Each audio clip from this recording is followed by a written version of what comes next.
Hey, Peter Michaels. Patrick Bateman, we're doing this. Are we recording? I'm terrified. Are we starting the podcast?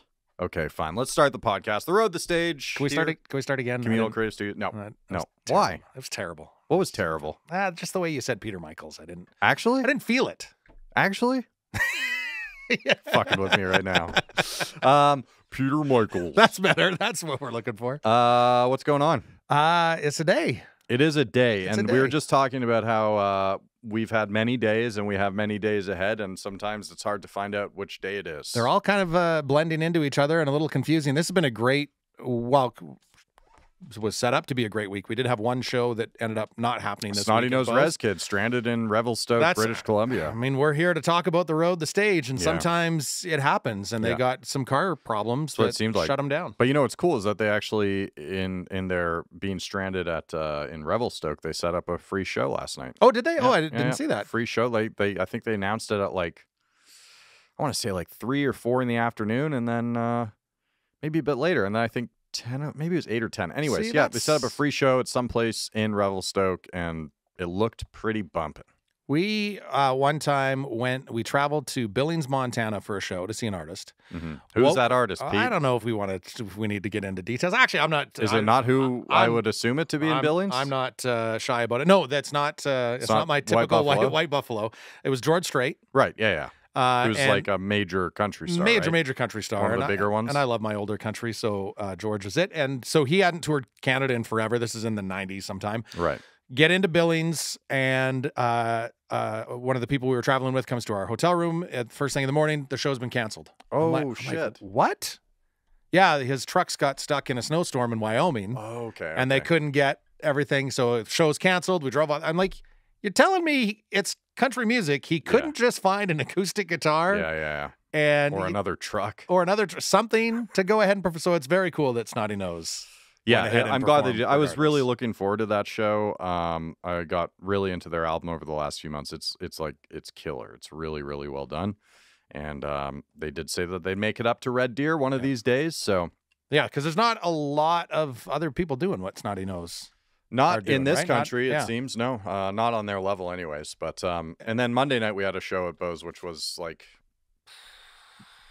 it was so producer Ryan here at Communal Creative Studios does the sound at Bose. So he was there for sound check. Sound check was over a couple hours, right, Ryan? Whoa. And I don't think he had a single problem with that.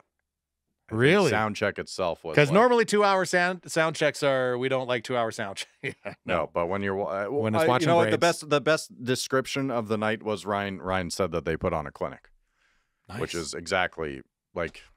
And you had mentioned there was a guy that had flown. Oh fuck, man! So this guy. Oh, we got our guest. Oh, we have a guest. All right. Well, hold that thought. We'll talk that.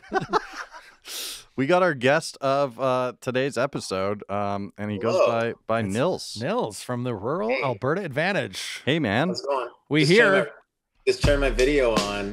If you don't mind. Yeah, there we go. Boom! Hey, man. Look at this. Hey, how's it going, guys? How's it going? Great. I've been doing some couch shopping lately, and that couch looks real nice. I just want to put that out there right now.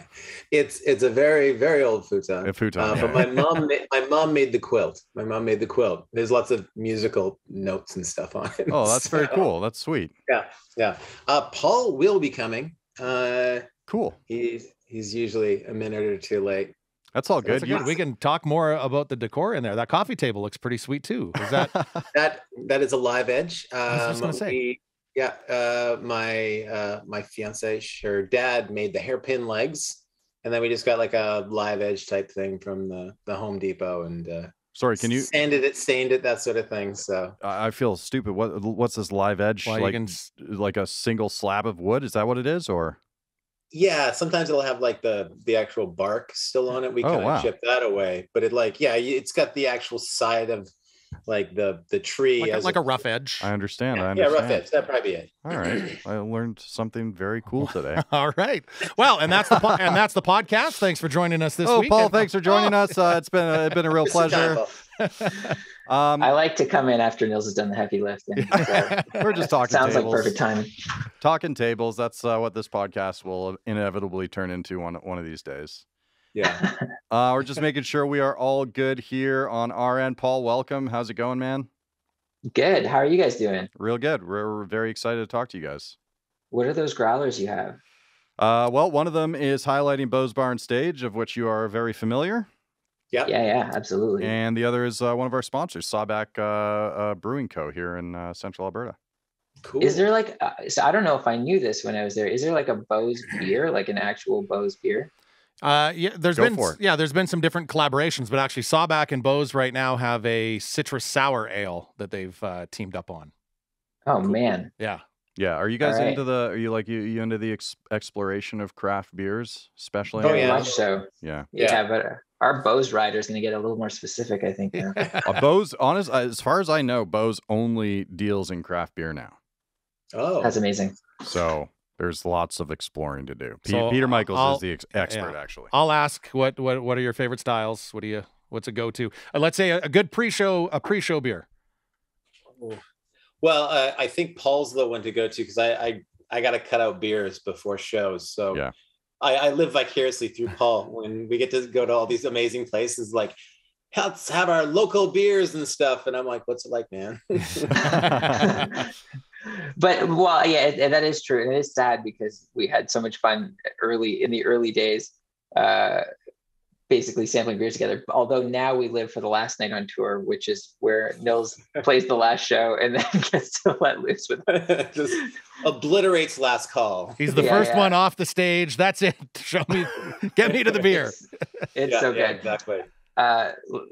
Always like the best night of tour. But yeah, in terms of like show beers, I don't know. I'm just getting more and more boring as I get older. Like I used to be so interested in flavors and hops and all that stuff, and now it's like a race to find the lightest beer I can possibly find. Yeah, that's so.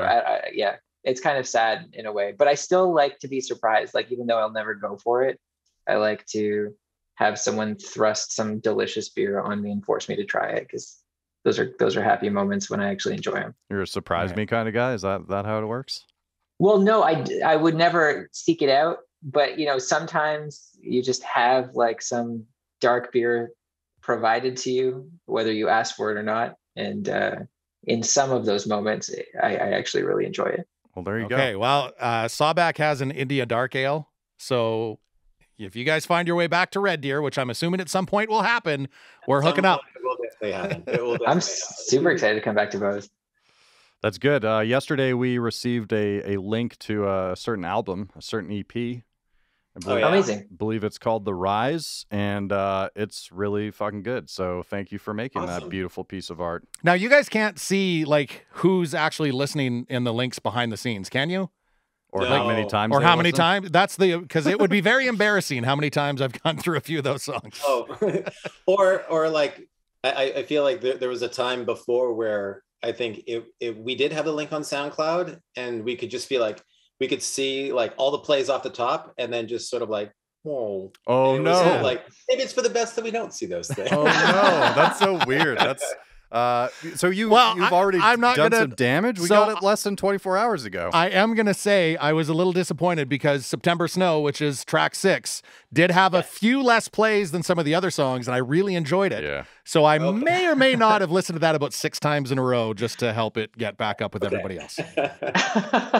This is really exciting. Like you guys are some of the first people that we've kind of talked to that have listened to it. We did an interview last night, Paul and I, with Fish from like the Edmonton Journal. And he listened to it too. And like Paul was saying, it's the first time that we'd sort of gotten feedback from, people that we're not, very intimately close with, right? That are like, a very, soft critics, but people who we trust, but it's just sort of like that, so this is, it's encouraging to talk to people and get feedback. So. Yeah, I mean, to be fair, we are still a little biased. Pete and I have both seen you play before, and I think we carry those memories near and dear.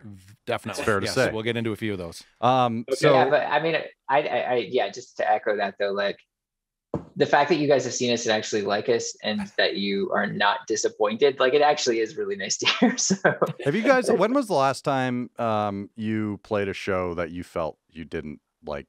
Give it everything that you needed to. Oh man! Because when the last time I saw Ron, Nils was sick as shit, like really, really sick. Which show was that? It was at Bose. Was that the Was last? that Bose? And you like it didn't matter. I think it actually maybe enhanced the energy. Yeah. I don't know what was going on, but it was Was that the wild. one? Was that November? Was that because November when? November of 2018? I don't know if you were actually at that show for some reason. I know I was there with our mutual Jamie Rankin, but but yeah, you were definitely sick, and you yeah, still... there was. I feel like with the last record, I feel like vocally kind of pushed myself harder than I usually do, and I feel like I would usually be paying the consequences for it, and just sort of like just really road weary after, you know, playing multiple shows in a row. So I think it's sort of, not that I didn't try to push myself this like as much, because it's fun to do that, you know, but I think it was just something to kind of keep in mind of the longevity, because it's emotionally taxing when you like, you go out there and you know there's something that you can do, and you just like, you can't quite pull it off in the same way that you think you can do it, you know? Yeah. And honestly, that's kind of like going back to what Paul was saying, you know, early on in the days, we'd be like, oh yeah, we just like sample beers all over the place. And I feel like it was early on in our touring days, we had some shows in like the New York area. We had a night off, and Paul and I just stayed up all night, like lying to each other and just like having drinks. It was all great. Next day, did a show at the was it the Bell House? I think it was in Brooklyn. Brooklyn. Yeah. And yeah, like I paid the consequence for it. And I remember reading something someone was like, yeah, like, I can't really sing. And I was like, oh, just like so damaged by that I was like, okay, you know what? I cut all that stuff out, because, you know, this is work that I want to be able to do, you know? That's good. I'm glad to hear that you want to keep going. Yeah. But sorry, Paul, I didn't mean to interrupt. I just, you know, I thought about that night when you guys still put on that killer show, but I can't imagine seeing Raw and being disappointed at the energy output. That's really, yeah. I mean, I was just going to say, like, I think when we feel disappointed after a show, it's not because like, it's usually not because we didn't give it. It's more like we failed to succeed despite giving it, you know what I mean? Like, fair. Like, you know, like what Nils was saying, or like, and I think we're always like, none of us are trained musicians. We fuck up all the time. And it's just kind of like it's part of the deal, like when you come see it. So, but sometimes that's like, sometimes that can be difficult to deal with for yourself when you like don't quite achieve what you were trying to achieve when you're performing. So like I can think of shows where that's happened for sure. I'm a little surprised to hear you say that none of you are trained musicians. Yeah.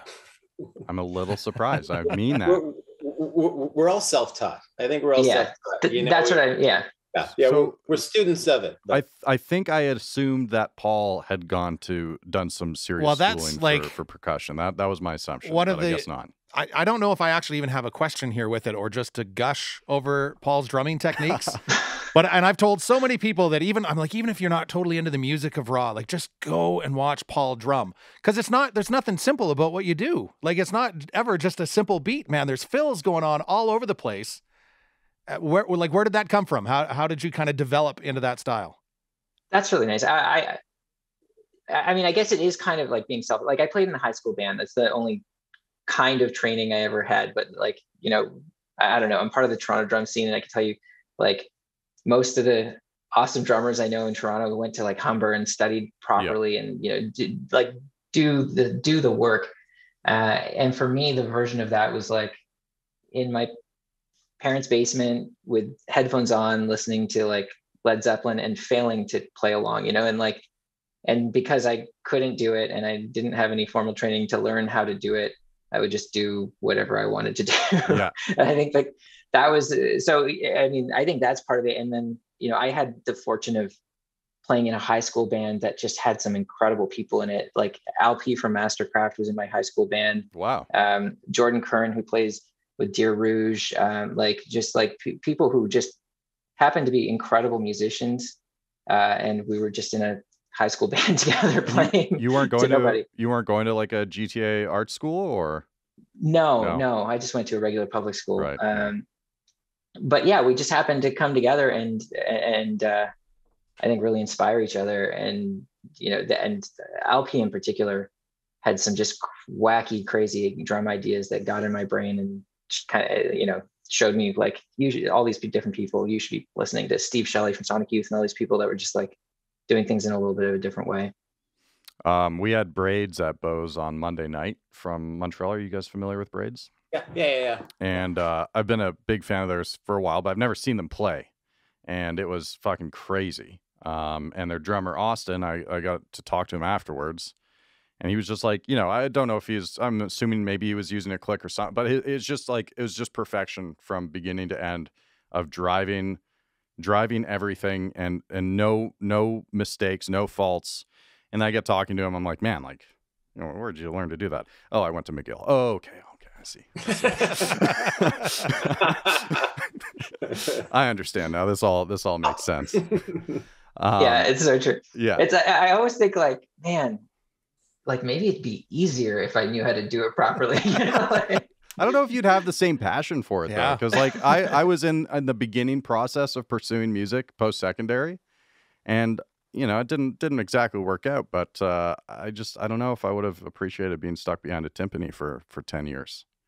I think I would have lost my passion for playing with friends, And I think you develop your own style, right? Like I think maybe if you're too classically trained, you're too maybe focused on doing it the way. Definitely versatile though. Yeah.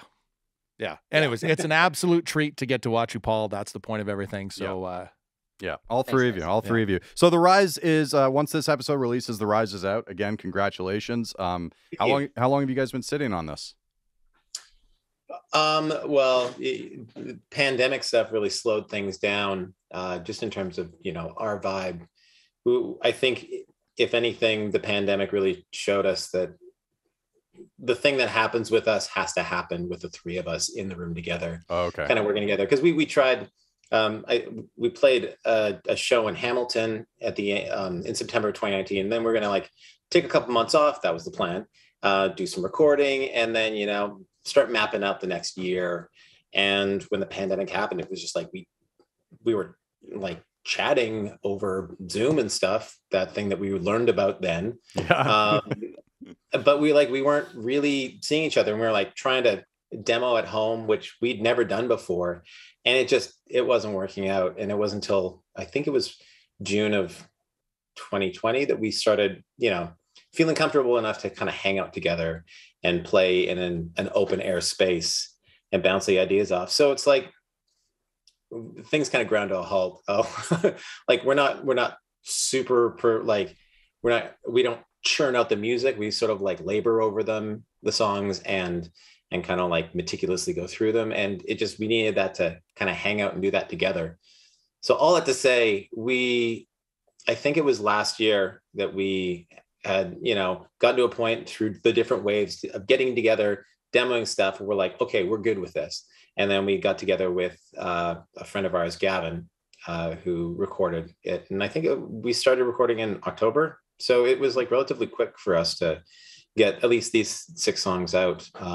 And Lifetime, we actually recorded that like at the end of, or about April of 2019. Oh, wow. With somebody else. So it's like, we wanted it all come together right. So it takes time, but that's what we're trying to do. Like we got some shows coming up and playing in front of people, hopefully trying out some new stuff. And then the plan is to like, hopefully when that's done, go back into the studio and kind of keep the momentum going. Cause it feels good doing this. Hearing, response from people and getting new stuff out there and feeling that excitement. I feel like we've just been in this like holding pattern for so long now that it's just like this intensity is kind of building up and we're excited for it. So.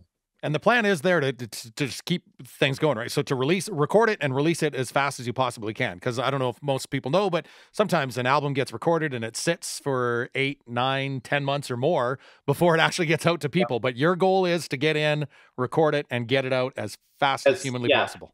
Well, as way faster than we've done it before. But yeah, like trying to kind of keep that excitement going. The one downside is, with this sort of thing is like I like vinyl, it's kind of like don't have a chance to put vinyl out. That being said, everyone likes vinyl, and everything's been jammed up with like Adele printing 500,000 copies. Yeah. So no one makes vinyl now. but I think it's one of those things where, it'll at some point we'll be able to get it out. We just want to get songs out to people again and feel like we're a band, because it feels like we haven't been a band, like as much as we're sort of like practicing in the space. It just feels like it's been a while. Well, when was the last time you released music? 2017. Yeah, that's what I thought. Yeah, 5 years. Yeah. 5 years. Yeah, it's a long time, especially when 2 of those years just disappear to a, like a virus. Did you guys see that Jack White video a week or two ago, where he basically he was telling those guys the major labels to make their own. To get basically their own. Yeah, that's right. Yeah, it was like, I mean, I'm a huge Jack White fan, but there was something almost menacing about it, and maybe it was just the idea that there is such a need for this. That was, it's like, like this needs to happen. Maybe that's where I'm. Well, and he's doing it on his own, so I think he's like, hey, a little help here. Yeah. No. Yeah, and I feel like I think I heard something. He's like, I get like called all the time being like, "You help me out?" I'm like, "No, I can't." We're like, we can't do anything more than we're doing right now. It's like he can't solve the pressing problems of the world. Yeah, sometimes you need a guy at his height to directly call out the big 3 or 4 that could probably make an impact. Yeah. So do you guys, like, is there an overall arc, a plan to the releases that are going to be coming? So it's going to be like, is it going to be 3 EPs that you get out, or is it just kind of see what happens as you go? I think we're going to see what happens as we go. It's it with this sort of structure of things where we're doing, I guess, without a safety net. We don't have a bunch of things in the back pocket. So we have like it. It's also funny. I feel like for me, I don't really analyze the songs as much going forward. When we're working on them, it's sort of like people after the fact are like, oh, so I see this sort of like this narrative, and I'm like, oh, that's very interesting. That's an interesting take on that, because I didn't see that. I feel like Paul's mentioned before. He's like, he thinks about my lyrics a lot more than I do sometimes. But it's also interesting that I feel like with what we're doing here, it's almost like it's a dialogue with the people that are enjoying the music too. And I love hearing people's opinions on songs, because it's not like they're invalid, but it's a different perspective than I maybe had when I was working on like the lyrics and stuff. And it's like, that's the beautiful thing about music.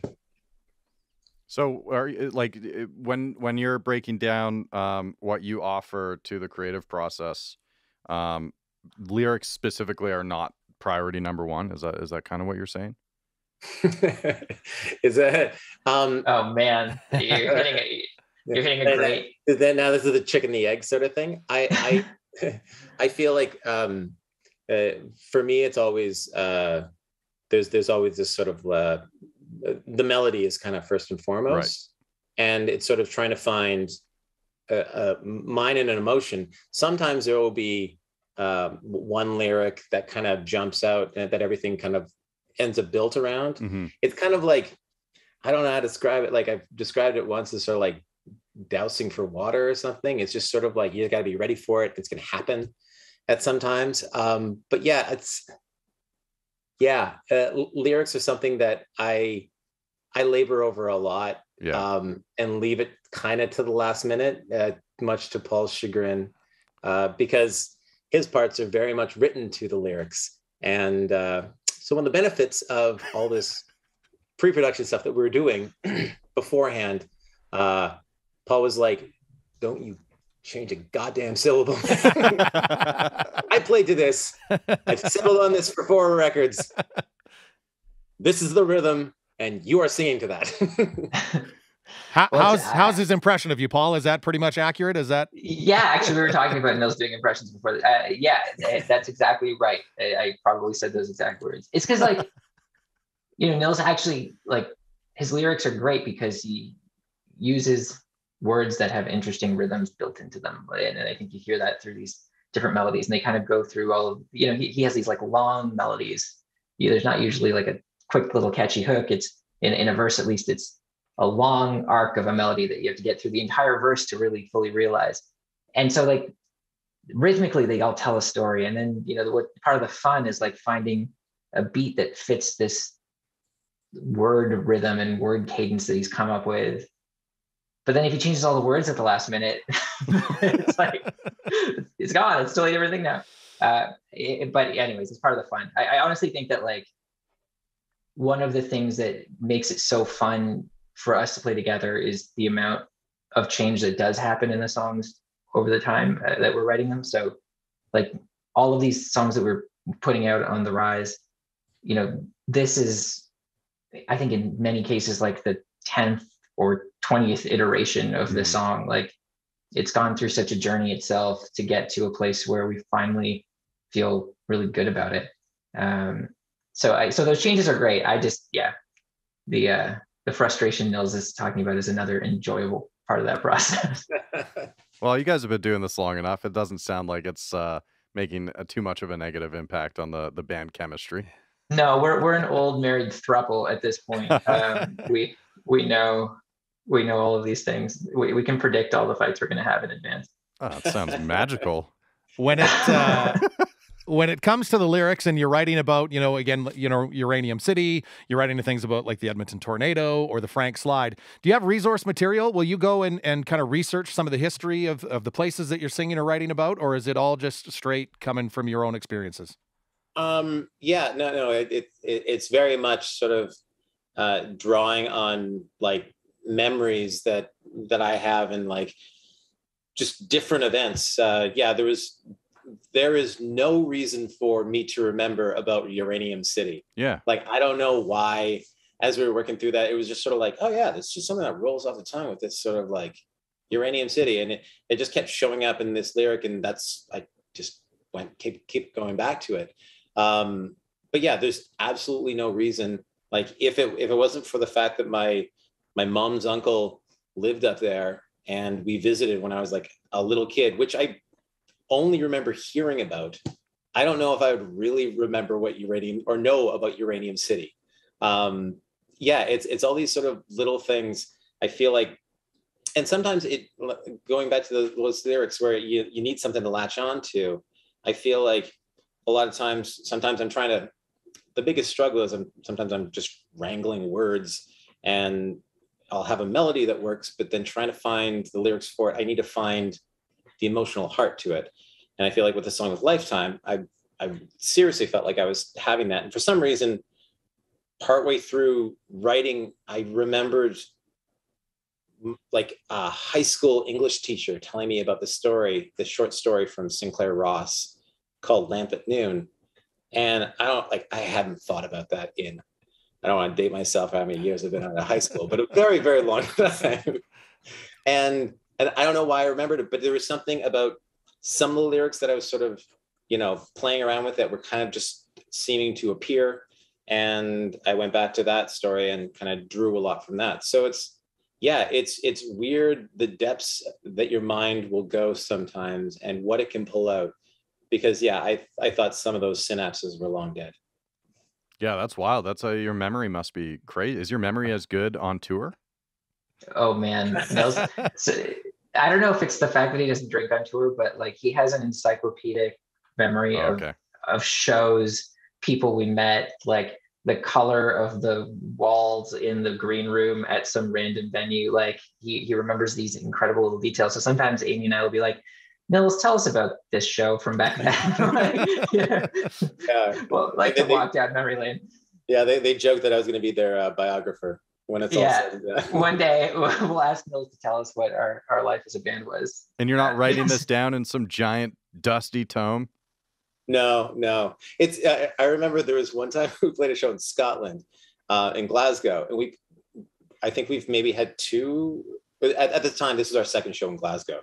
And the last time before that was like years before that. And some guy came up to me after and he was like, yeah, I really enjoyed the show. And I'm like, we met last time, right? And he just looked at me dead in the eye. He's like, yeah, we talked. And I feel like he was like, I gotta go, man. He was just too weirded out. I think there was something about it. I'm like, it was this sort of association thing where I saw this guy and I'm like, oh, I haven't thought of person X in a long time. And the last time I thought about that person was in Glasgow. And I think it was talking to this guy. Crazy. So yeah, a lot of associations in my brain sometimes. You're making some fans very happy with that though. Yeah, no kidding. happy. Yeah, well, we're not doing it with an earpiece or something like that. Yeah, Johnny Depp. Yeah, this is someone you met 5 years ago. Yeah. Intel. Binders of people. That's incredible. So I do wonder, like, with the content of some of your songs, like, has anyone approached you about soundtracking, like raw soundtracking the next generation of Canada Heritage Minute videos or commercials or whatever they were called? Yeah, they're Heritage Minutes, right? Yeah, I think it was Canadian Heritage Minutes. I think that's what it was referred to as. Yeah. No one has. We're not opposed to it. I think one of the things with our music is, because we've talked about it just in terms of lots of bands get songs in TV shows and like commercials and stuff like that. We're not really hitting it out of the park with that. But I think part of the problem is our stuff is not sort of like background wallpaper music. Right. It's sort of like, it just sort of like grabs you by the throat. It's like, here's the music. And so it would be great to be in a Heritage Minute. I don't know if our music would sit in the back seat for that thing, you know? But some of the stories would. Oh, totally. Yeah. It would be a reinterpretation of the story. And then so you touched on Uranium City, but Can-Do specifically, you had another personal connection with, right? Growing up, is that how I understand it? Is that for you, Paul? I think, yeah. Oh, you mean like my dad? Yeah, right. It was your dad. Yeah, I mean, yeah, that's true. So when Nils started talking about Can-Do, it caught me off guard because my dad helped design Can-Do nuclear reactors for like decades. That was his job at Atomic Energy Canada. And so I just, Can-Do to me, like I didn't know about Uranium City or Can-Do High or like any of that story. What I did know about was, the place where they were designing those things. I remember going with my dad to like Atomic Energy of Canada where he worked, and there'd be the like uranium fuel rod bundles. And like, it just brought back a lot of memories like that. They had like a research laboratory there, and this was like in the early 90s. And I'll never forget, there was like a robot going around. They had trained it to like do jobs. And in the early 90s, that was kind of wild. Yeah. Because it wasn't that long after like, was it like Rocky IV where Rocky has a robot doing that? But like, it was like that, it was like kind of crazy and futuristic and amazing. But, when I read the lyrics to Can-Do and Nils was telling the story about it, like it was kind of also crazy to connect these memories.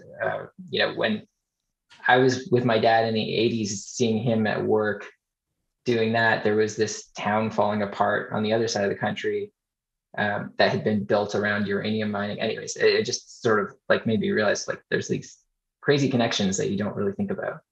Yeah, that's wild. Speaking of like actually about connections, one of the things as we put the new music out, I like hearing from people being like, oh yeah, like my family like grew up there. One of my close friends from high school, her dad grew up there, and she was like, so we went to high school in Fort McMurray, and she told me that she's like, yeah, when the city closed down, when the mines closed down and like everyone left, all these houses were just kind of going to be abandoned. So what they did was they took a bunch of houses and barged them down the Alaska River, and they used those to populate one of the neighborhoods called Waterways in Fort McMurray. So a bunch of those houses in Waterways came from Uranium City, which is like, in my mind, I was like, that's the weirdest thing yet. So, but yeah, it's all these connections. In which you didn't know that connection when you started writing the song. No, that's crazy. No, I really wish I did. Yeah. Really wish I did.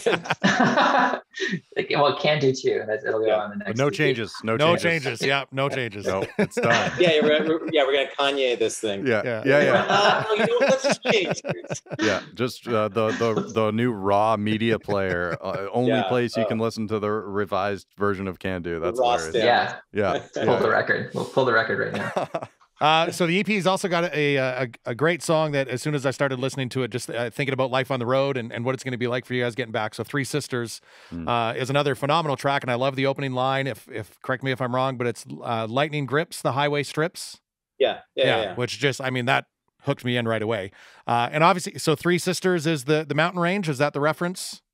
Yeah, well, that's originally what I was sort of going with. I think there was one time when we played the Stampede, and I decided to take a trip out to like Lake Louise and stuff like that, and went by Three Sisters. I'm like, oh yeah, Three Sisters. And I think I was at the time sort of like working on this song, and it always just sort of, you know, struck me. And I'm like, yeah, it's such an iconic thing in Alberta, you know? So, but yeah, it's, I'm glad the feeling of being on the road kind of conveyed, because that's something we talked a lot about when we were working on it. Like Paul was saying, these songs have so many different iterations.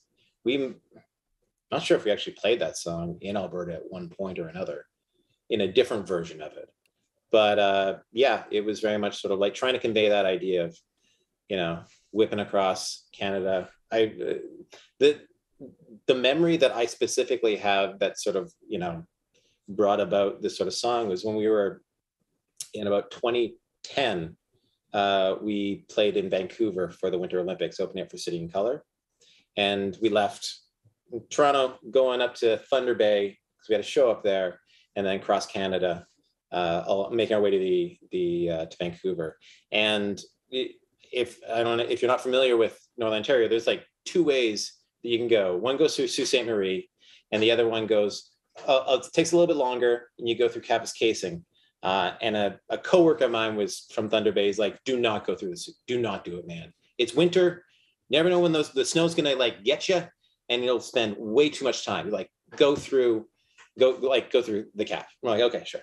So we did that. We went up that way, and it was like on the second day of driving, we were cresting a hill, and I was driving, and as soon as I crested the hill, it was like couldn't see any traffic, but as soon as I crested, we were like about 100 meters away from a semi that was in our lane and nowhere to go. And I guess from what I can tell, it was like that semi was passing a smaller car that did not want to be behind the semi.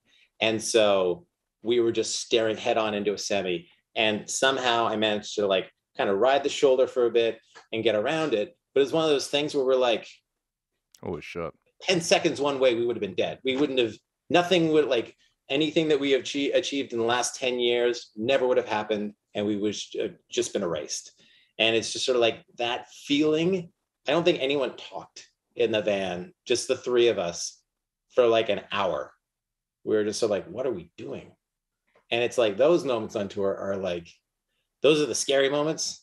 But then you like get to Thunder Bay and you play for 10 people, and it kind of feels worth it. Yeah. Man, that sounds extremely traumatic. Yeah, I feel like for months after that, I could not stop thinking about it. And then, you know, you move on, you know, other dangerous things happen in your life. To tell it in an interview 10 years later. Yeah. God damn, that's wild. Well, the song, yeah, encapsulates that feeling very, very well. Cool. Thank you. And so, now you're getting ready to head out to the States. So what are the feelings like? I mean, it really has been a couple of years since, you know, a few shows here and there. But what kind of preparations are underway to get yourselves kind of ready to jump back in the van and get going? I'm hitting the weights. Nice. Man. I think it's been a long time. We played a show last summer in Edmonton. And, you know, other than that, not a heck of a lot. We've been practicing together, and it's sort of like, you know, inching up towards it. I don't know. It feels like riding a bike to a certain degree. That first Edmonton, that getting ready for that Edmonton show, like, cause we had to play an hour, and I think it was like a month or two before, we're like, all right, we should like play songs. Let's run through them. And like halfway through, like the second or third song, we're like, did we write these songs? Are they ours? And I feel like we had to listen to it, being like, oh, it's a great song. I didn't know what I would have done now, but okay, yeah, let's go for it. You know, that it was just like they were so far out of our mind. Because also, like for me, when I'm working on new stuff, I feel like I just remove that other side of my brain. Mm-hmm. Like the muscle memories are just like gone. And yeah, so it's it's going to be interesting, but you know, we'll get there. And then it's a matter of like learning the new songs too. So, and then is it just a matter of getting in the room and playing together, or will you actually go back and listen to the old albums, the old recordings to kind of refresh? If we have to stop our way through and we're like, we sound like a terrible RA cover band right now, then yeah, we will put it on. Usually it's sort of like, okay, let's run that one again. And then it's sort of like, and then the fingers start doing the thing that they're supposed to do. And you're like, oh, okay, yeah, this feels like something I used to do 1,000 times before. What about you, Paul? Are you like constantly working out your chops regardless, or? I go through phases for sure of like different kinds of things. When we're getting ready for tour, it sometimes helps to play along to the stuff on my own drums or that kind of thing once or twice to, like Nils was saying, remember how our songs go. Because it is really wild to like sit there and know you at the same time you have like automatic muscle memory that knows how to do certain things. Mm-hmm. But the second you start to think about it, it's like gone. And you know, that's I think the nature of being out of practice is like you're thinking about it a lot more. So it's just these weird two parts of your brain, and you kind of have to train the one that's thinking about it out of yourself again, if that makes any sense. Yeah, totally. So yeah, I mean, it's funny because like playing along is helpful, but also just like listening to the songs is pretty helpful as well. You don't have to focus too hard on your drumming dynamics, which I find that very impressive with your drumming. Is your levels are I don't know, you seem very in control.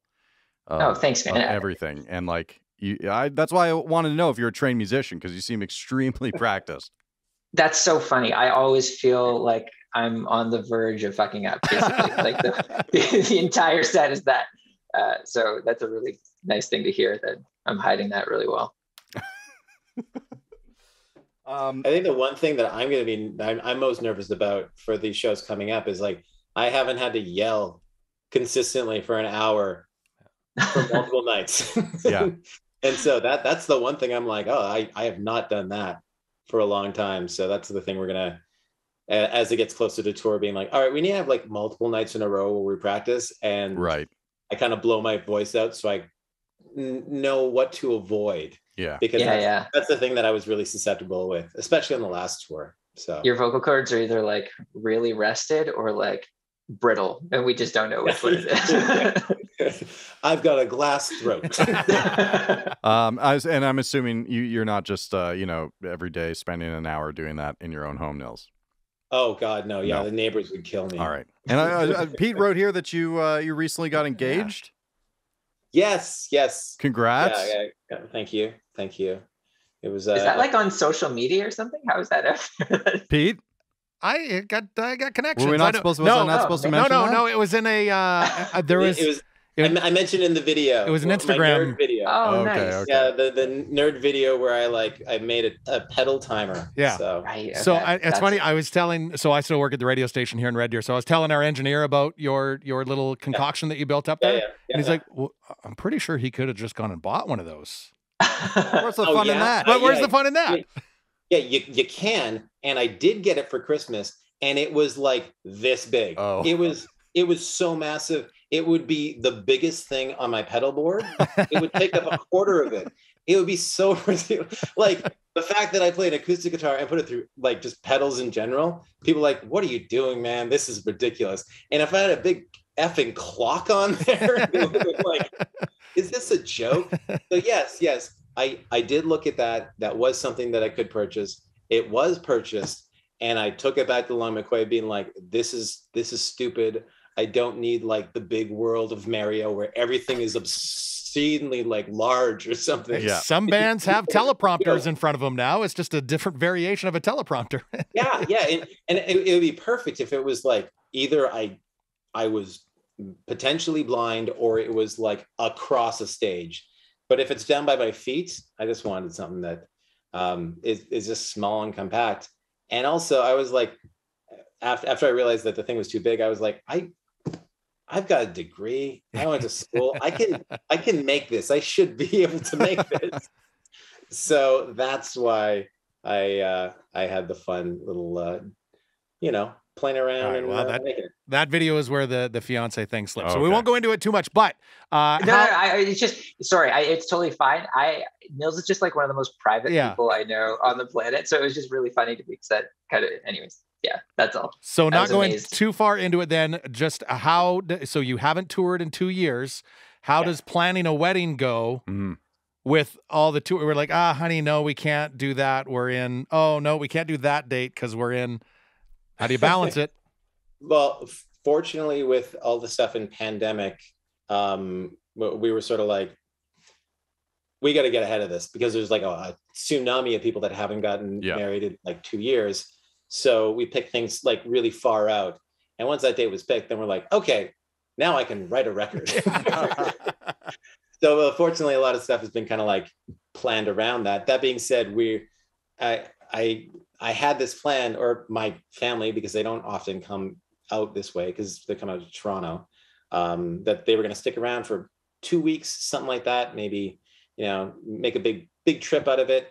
And right now we're tentatively planning to do some more dates like 3 days after the wedding. So it's honeymoon. That's great. Not even a honeymoon.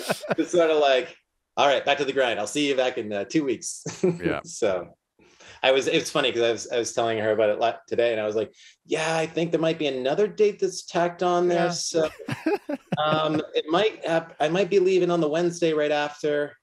And I was like, I just want to be home with my soon-to-be wife. Yeah. It'll be great to play, but I just want to be able to do that for a bit, so. Well, good luck to you when that happens. You're halfway there. Yeah. You're halfway there. I was looking at some stuff, and I wanted to kind of go back quite a few years and ask you about the Friends in Bellwoods project.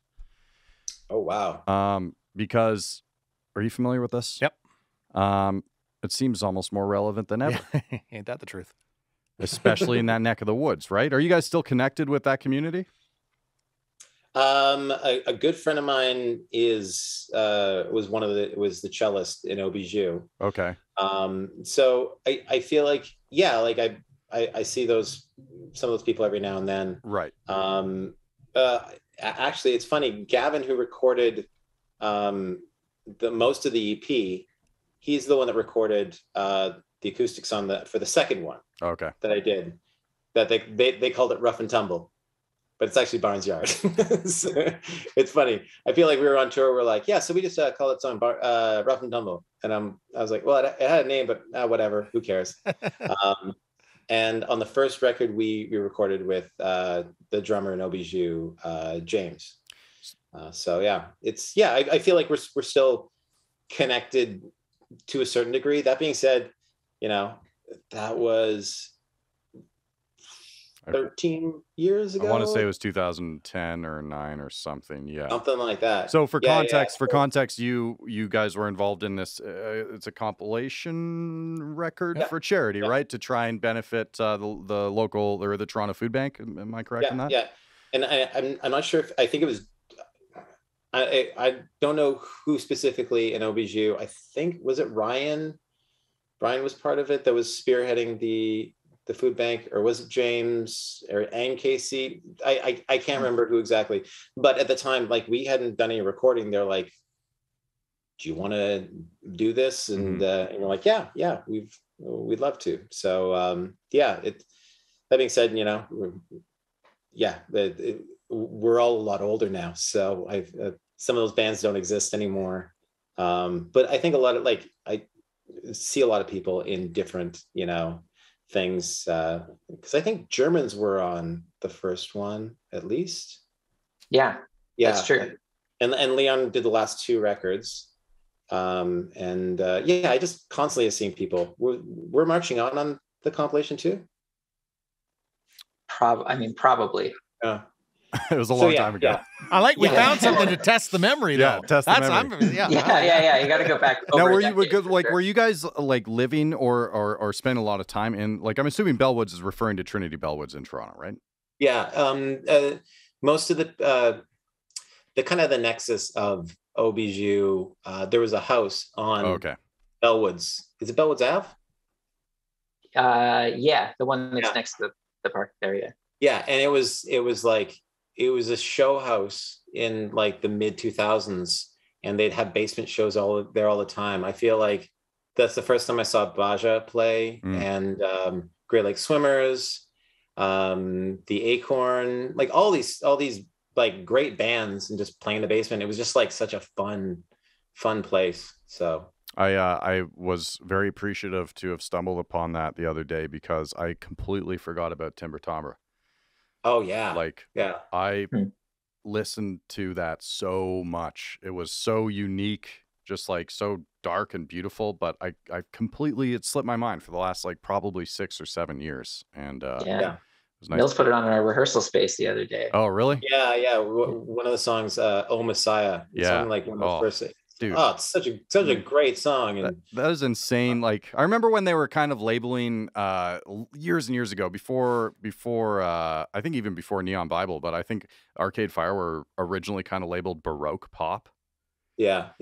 And there's so much in Timber Timbre's music. There's just so much classical influence, it feels, and it's so haunting almost all of the time. Yeah, they kind of in relation to the Bellwoods crew. Ryan, I think it was at Ryan's farm. He had in the early 2000s had a festival out there called Track and Field. We played it the second time. They only had it twice, but yeah, I remember seeing like Timber Timbre playing there, and it was like him sitting around a fire and just like projections and just like lying in the grass and watching the sky out in like Kitchener Waterloo area. And it was just it felt like such a golden communal age of like Toronto music scene, and all these bands were coming up, and just it was awesome. Yeah. Do you feel like you're still part of a scene, or do you think that just with years and maturity and experience that it's not necessarily as important anymore? I think. Sorry, go ahead, Nils. You go ahead. Go ahead. I mean, I wish we were deeper in it. I think it's hard to be super in the scene unless you're like in the clubs, seeing the stuff. Like, I think we try to stay in it to some degree. Like, we go to stuff, we support our friends, and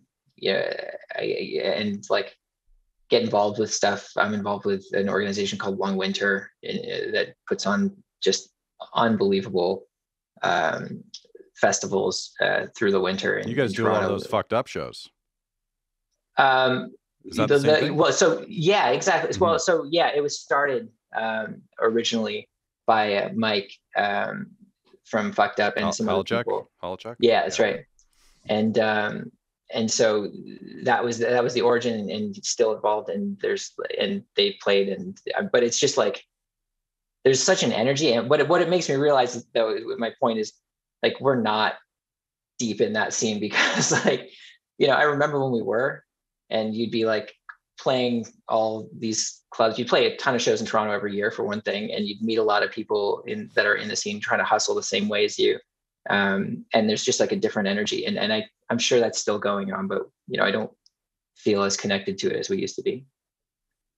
Yeah, I feel like when we kind of got like really crazy into touring, where it's sort of like we were gone a lot, and then when we came back, it was sort of like it was hard to pull yourself into a show. Not that you didn't want to see people, but you were like, I kind of just need a recharge. Yeah. And I feel like that was the moment where it was a lot harder to, go out to the shows. And I feel like we started slipping away from it. And it's not that we weren't paying attention to it, but you also get older too. we also didn't start at a young, spry age of 18. Yeah. We were sort of like, all right, we're people are liking this. Let's see where we can take it. We're almost 30. Yeah, we're almost old. But it makes sense what you're saying, though. Like, you spend so much time grinding and honing your craft in the same area code, and then you get the opportunity to do that in many area codes. Yeah. So it does make sense. Yeah. Yeah, for sure.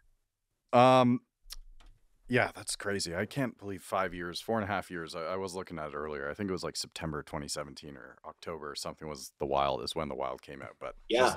man, that's so long. And like a lot changed with us too, like especially with Amy coming back. Yeah.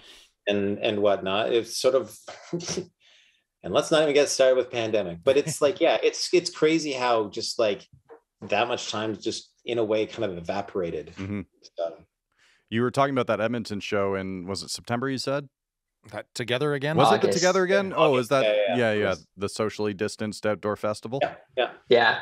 I see it. Well, Stampede was the not socially distanced festival happening at the exact same time. What was Jason Kenney's slogan? Best summer ever? Summer ever, baby.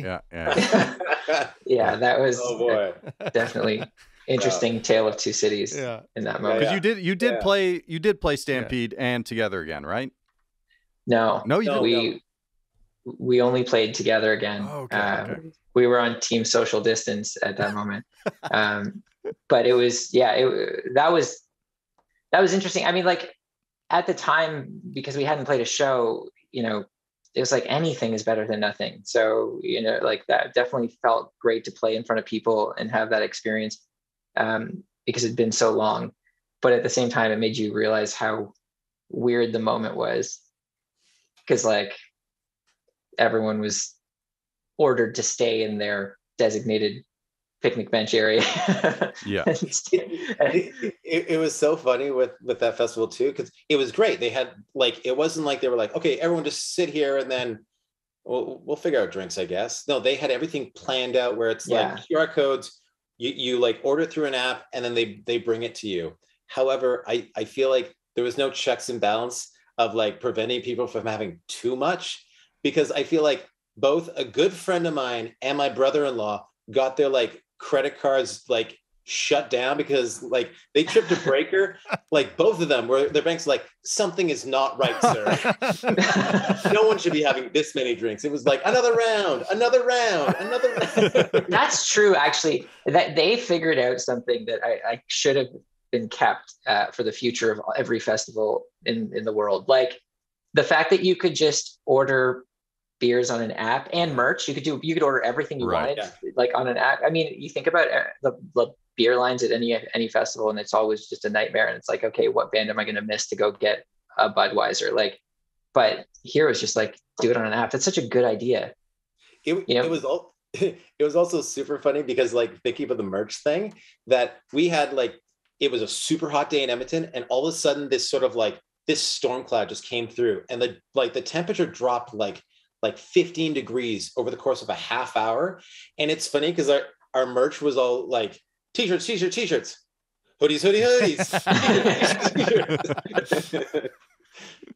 I will say that festival, they seem to take the whole concept, what they're trying to achieve, very seriously. And it's, from what we've heard, it was quite successful. And we've talked to a number of guests here on the Road the Stage who have either had that experience or it's been the complete opposite. And it's just like they're up on stage in September 2021 thinking, wow, it does not look very socially distanced out there at all. This feels like a super spreader event is exactly the quote I think we had a few months ago on this podcast. That's the only reason we agreed to do it was like we just didn't want to even take the chance that we were going to go do something that was going to cause people to get sick. Like, and so here's this festival that, like you said, has it all figured out. Yeah. And so, I mean, like I really appreciate that somebody was putting that much effort into making that kind of thing happen, despite the circumstances everyone was in. Like, I don't know, we're like years into this thing. Why have we not embraced winter in Canada? And like, why don't we have like outdoor activities like crazy all winter now? And, like what, it just doesn't make any sense to me. Yeah. So it was cool that they did that. I hope they get rewarded for it too. Well, it's coming back. They're doing it. Yeah, they're going to stick around, but for sure, I just hope that they can. Yeah, people respect that. And the awesome thing about them being like so focused on being like we need to have a distance thing is like I don't think like fans or people going to shows realize the amount of like logistical planning that goes into something like this. It's sort of like it's months and months of planning, and it's like it's impossible to know what is going to happen in the next little bit. I feel like in early December, we had a little thing that we did that brought us out to like the Calgary area. And we were joking at the time, being like, they called the new variant Omicron. It sounds like a transformer, blah. And then a week later, like 2 weeks later, we're like, oh my God, what were we doing traveling? This is crazy. Yeah. And then a week after that, being like, I can't go to Alberta at all now. I need to cancel my flight. Christmas is canceled. And it's sort of like, that was in the span of 3 weeks. And I really hope that, you know, these dates in May happen. We've got other things that are in the works, and we're going to be, you know, back in Alberta at some point and seeing people, playing for people. But I think this thing is it's not over yet. And it's who knows what's going to happen.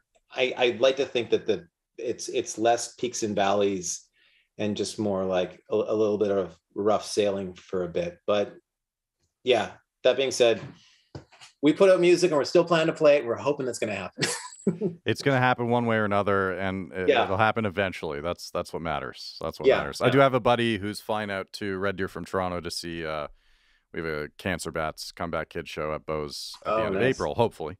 And he's like, "Are you going to wear a mask for the show?" It's like, man, I've been to a couple shows. There's not a single mask in sight, because we are approaching Best Summer Ever 2.0. So. Yeah, I went to see Mets last night. Oh, that show looked so cool. Too nice. Yeah, we had tickets for right before Christmas, and they canceled it, obviously. I love Daniel Romano, and so specifically want to go see him. And yeah, there was a lot of not masked people by the end of it. You know, like you get a couple drinks, you know, it's kind of hard to do that. I can't say that I'm not guilty of it. I kept it on for that show, but the Paper Bag had a thing in a couple months ago, or about a month or so ago, early this month. And yeah, you know, after a couple drinks, and there was way fewer people there. Mm-hmm. It was way more spread out, but it was just sort of like one of those things being like, I'm sure it's fine. So yeah, it's that is going to be a weird thing when we're playing these shows, especially in the States. Yeah. To like look at a sea of faces where all I'm expecting is I'm used to seeing like everyone with masks on all the time, like it's like a clinic show or something.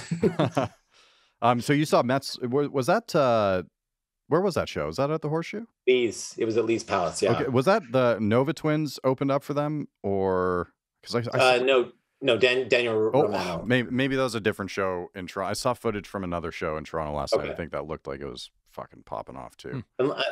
Yeah, the one last night was definitely Daniel as well. So yeah, no, that makes sense. But yeah, I hadn't seen much Mets, but it was so loud. It was like they were sound checking, and it felt like the 1984 Apple commercial. Blew my face off, and I'm like, I need earplugs right now. It's so funny. The first couple of shows back and we've talked about this too, that you're like, I know my ears were out of shape. I had a lot more ringing the following days after shows. Yeah. It's time to buckle down on wearing those plugs. I think for sure. Yeah. For sure. Yeah. Paul, what about you? Have you ventured out to see any shows? I haven't. Yeah, I've done pretty much nothing, living hermit life. Yeah. Still, like, went to dinner for the first time, like, you know, like that's the level I'm at. So like trying to mentally prepare myself for tour. It's different. Like everyone's in different circumstances. I have people who I see regularly who, you know, I have to worry about. So it ends up meaning that like, I just can't do the same things and then go see them and feel okay. Yeah. And so that means you just like do a lot more planning around that. Right. And so it just makes it harder. But yeah, it'll be interesting. I'm like Nils, very excited to get on tour, but like, I don't even know what it'll feel like at this point. This is the weirdest stretch since we've been a band in terms of not playing regularly. When you guys are practicing and rehearsing, is there anything that you guys jam to that's not Rural Alberta Advantage that might surprise us? I can't think of anything.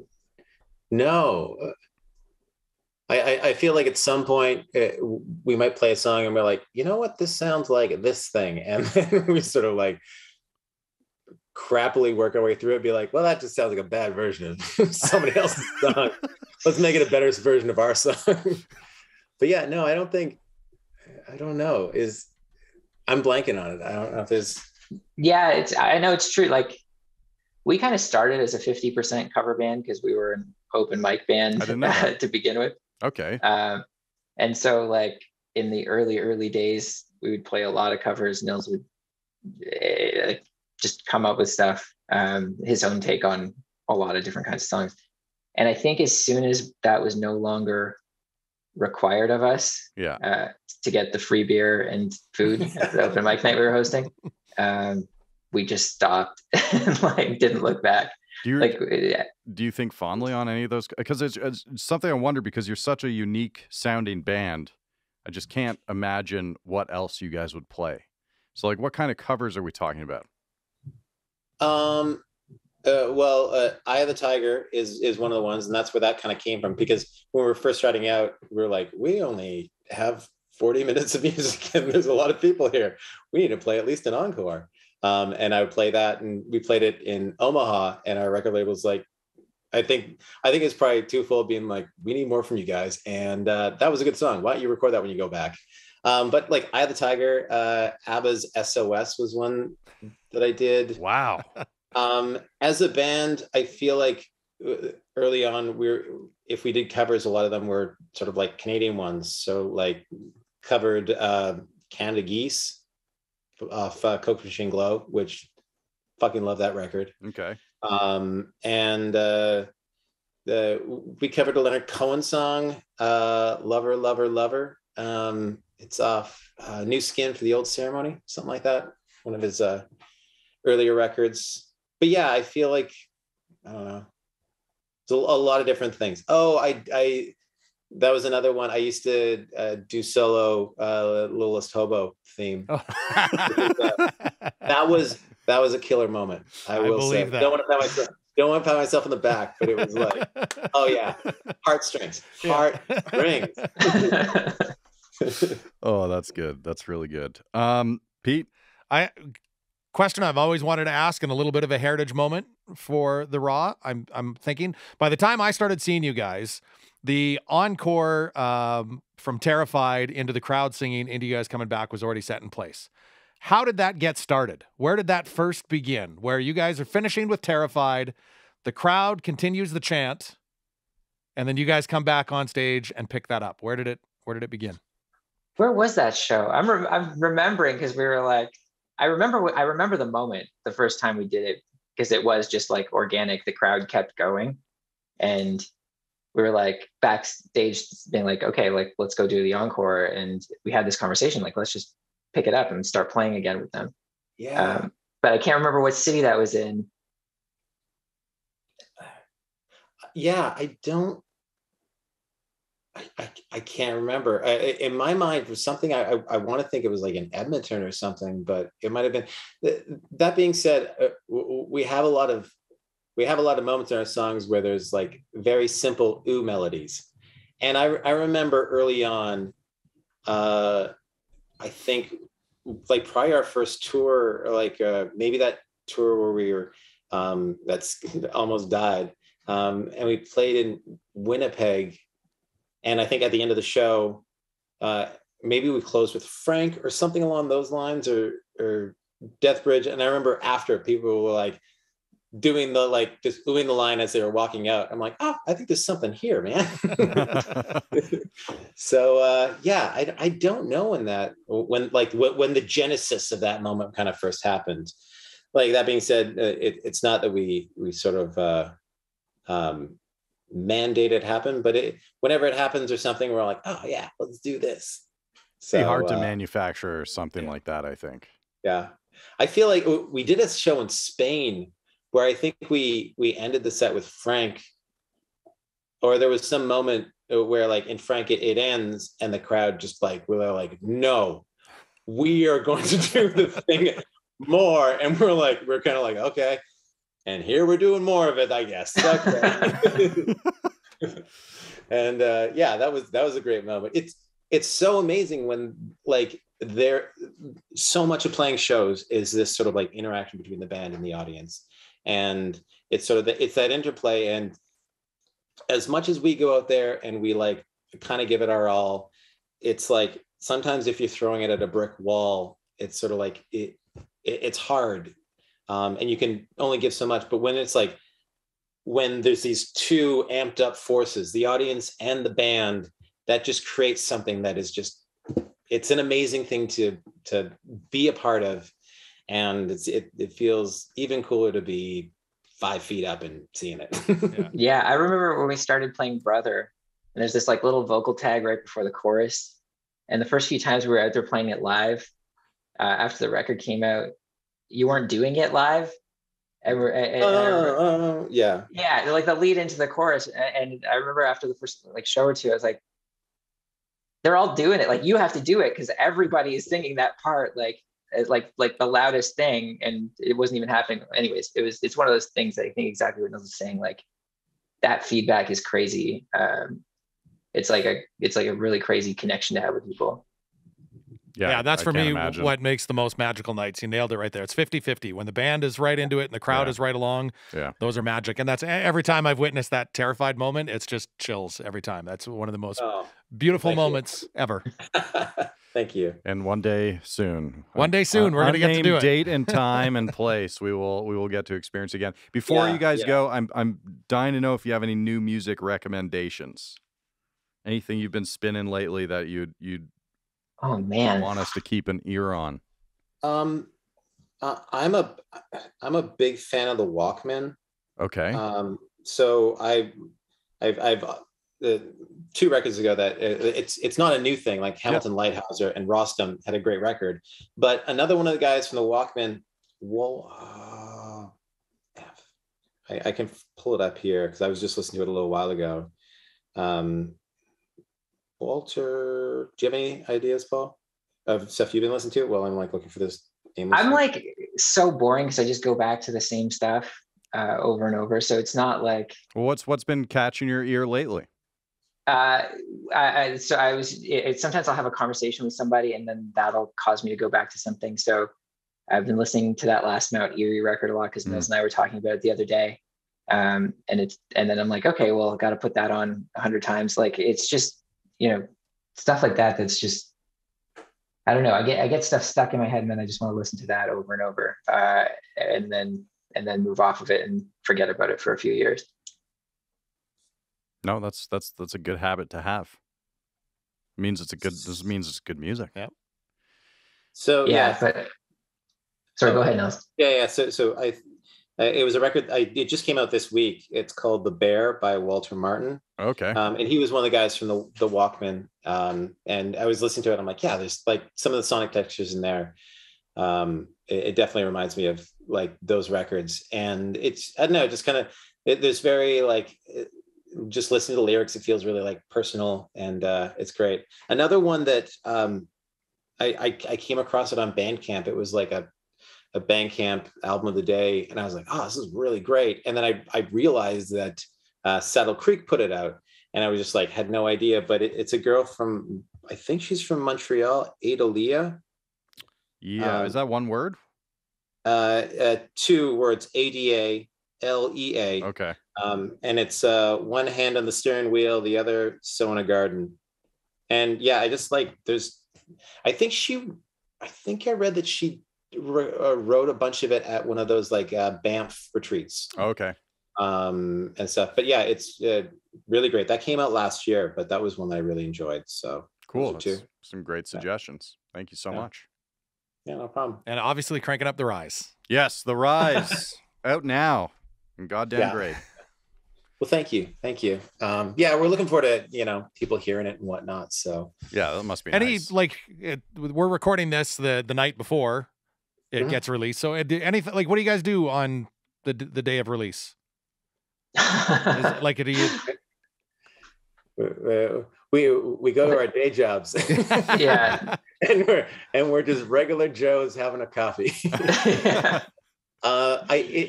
It's funny because I feel like for the Wild, we actually did a bunch of shows kind of like the day before and day of.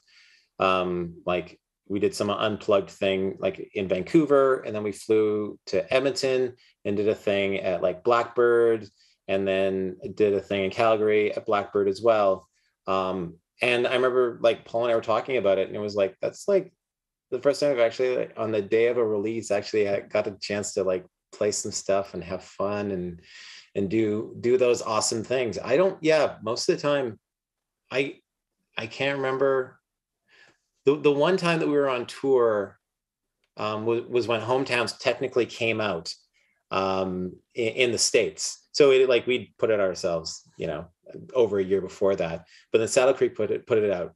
And that's the one time on tour where it's like we kind of felt like rock stars in a way, because we played a show in Seattle, and then we like checked. It was like the day before the thing was coming out, and we checked on Pitchfork, and they gave it an 8. We're like, oh my wow, shit! And we went to the hotel, and then Paul's like, Nils, you need to update the website like right now. And I was like, so we went to like the free room, and I was like trying to update the website at like 4 o'clock in the morning, and Paul's like asleep on a chair, and same thing with Amy too. And then we had a show in Portland, so we like drove down to Portland. And I remember people in the audience, like, because I was doing the merch stuff, because it was just the three of us. We didn't have anybody else with us. We were like running the merch table. And I remember like hearing people being like, yeah, I read about this on Pitchfork today. Yeah. And that was like the one time where we'd been on tour, and it was sort of like, that felt really cool. That's so cool. And that was 15 years ago. Well, you know what? We'll give you a higher score than that for The Rise. Okay. Now that it's out on the road, the stage. No one knows about it yet, but... yeah. Well, you know what? What you guys think matters way the fuck more. So it's amazing. Give Amy our best. And we can't wait to see you guys out this way. Yeah, we will definitely see you guys soon. Thanks so much. Perfect. Peace. Thanks, guys. Bye. Great. Thank you. Are we still recording? We'll just keep it going. Do I have time to take a drink? Suck back some agua. I mean, you told us how much you fucking love water like a week ago, 2 weeks ago. Do you need time to mark it in your app too? No, I'm good. I can remember. My memories isn't not quite as good as Nils, but I'll remember. That was fun. Honestly, I love hearing him talk about the audience and the band together, because there's a lot of nights where you'll see, oh, the band sucked. It wasn't. No, it wasn't. It was the crowd. Like, the crowd plays a very important role. Yeah. Very important role in shows. And if you're going to get into it as an audience, the band is going to feed off its energy that's going back and forth between both. And great to hear it from their side. Rural Alberta Advantage, their new EP, The Rise, is out now, and it is really, really good. How many times did you listen? I only got to listen to it twice. Okay. Which I thought was enough. Peter. Maybe a little. No, we only got it. We got it like 24 hours before the interview. I just didn't have too much time. I would think I'd literally listened to at least 8, maybe 9. Yeah. Start to finishes. Yeah. So, and it's fantastic. It was like, I don't know about you, but like with Nils' voice, like, it's just comfort. Like, as soon as Can Do starts and you hear him go, it just feels comfortable. Can you compare his voice to anyone else? And like you said too, there's not really anybody else that sounds like the Rural Alberta. No, Advantage. and I stand by that. I really fully believe that. It's kind of interesting going back to that compilation record they did for charity, that Friends in Bellwoods, because there are a number of bands and artists involved in that I don't compare them, but it makes sense that they were all hanging out at the same time. Yep. And seems like that would be a really, really beautiful scene to experience. But yeah, no, Rural Alberta Advantage is. I also loved great band. Where it kind of went with that too. They basically said they're old, which is, I think that's basically what they were getting at. When you get a little up in years, and I can relate. Yeah, you're not really a part of the scene. And honestly, well, they've established. They're established. Established. Yeah. And when and they're 100% right. When I think of the scene, I think of people out there every single night at the shows, at everybody else's shows, and it's tough to do that when you. Totally. When you get other responsibilities going, and it should be for those younger bands, I think. Well, yeah, and those younger bands aren't necessarily spending 8 months or 8 months or 4 months a year hitting the road away from home. So it is a different level of the evolution of a music career, I suppose. Speaking on that crowd interaction, so before they hopped on the call, we were talking about that Braid show, right? Oh, yes. It was a Monday night show. Yes. One of the first shows after the pandemic. Not too many people. All right. It was a light crowd. Yep. Which they didn't seem bothered. Sunday night, Monday night. No, it was Monday night. night. Monday night. It was snowing. It was. Anyways. That's right. Yeah. So there's a guy standing in the crowd, and he's by himself. And at one point in the show, Raph from Braids asks if anyone knows the specific song called Ashley, and he puts up his hand, and she's like, "All right, this is a song about my childhood friend. I'm dedicating it to you tonight."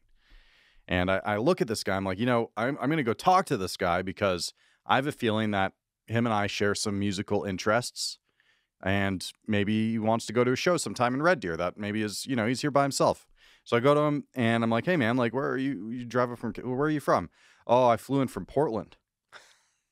So that day he flew in from Portland. He couldn't get a flight from Portland to Calgary on the Saturday night for the Braid show. He could only make the Red Deer show. Yeah. So he flew in, rented a car, drove it up to Red Deer, saw Braids for the very first time, and then the next day we talked to him a bunch. The next day he was flying back down to the States. He's going to work in Colorado. Love that. It's incredible, man. Love it. Incredible.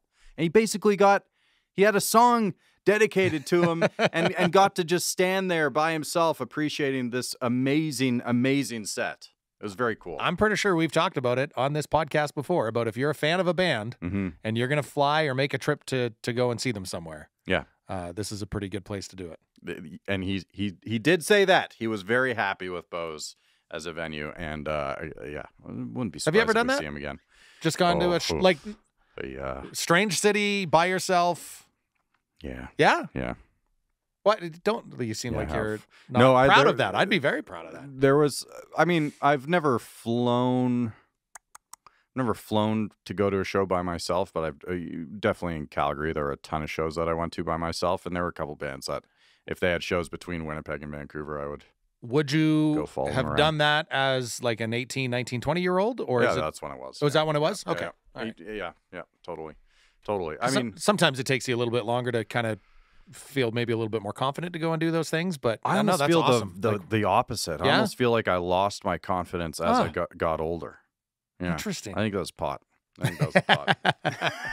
The anxiety of Well, good on you smoking pot. for talking to him and Dude, I was kinda like, making him man, feel- this guy looks cool as shit. Like maybe I've got someone that also, pays attention to some of these bands that don't necessarily get all the other recognition. And no, he's from fucking Portland. He's not even from Calgary or Edmonton. But He's now from Portland. you've got an excuse to go to Portland. That's true. And he did You guys exchange social medias and a few days before he'd seen Deaf Heaven in Portland, and I was just going to say Portland would be a great place to go and absolutely and visit. So yeah, you're thinking about it in the right aspect, and I appreciate that very much. Love it. I thought we had a raw story from the Dave Ritter episode, but I was trying to, and again, I wish I had a memory like Nils, but as you know, little fleeting up there. I do not remember a raw story. If anybody can, that's episode 4. Episode 4. That's going back. That's going back a ways. Yeah. If anybody wants to go back and watch episode 4, please do so and let us know if we missed a raw story in there. And you can watch it on the Communal Creative Studios YouTube channel, which of course you subscribe to. Yes. And you get notifications. Yes. When these episodes pop up. And you just support us. A huge thanks to, speaking of supporting us, Bose Bar and Stage, Sawback Brewing, and Go Services Inc. Cheers to all of you. I love you. And a big thanks to Ryan and Riley, who are just doing stuff over there. Peter Michaels. And Patrick Bateman. When are we back? When are we back? Say it. Do it. Do it. Wednesday.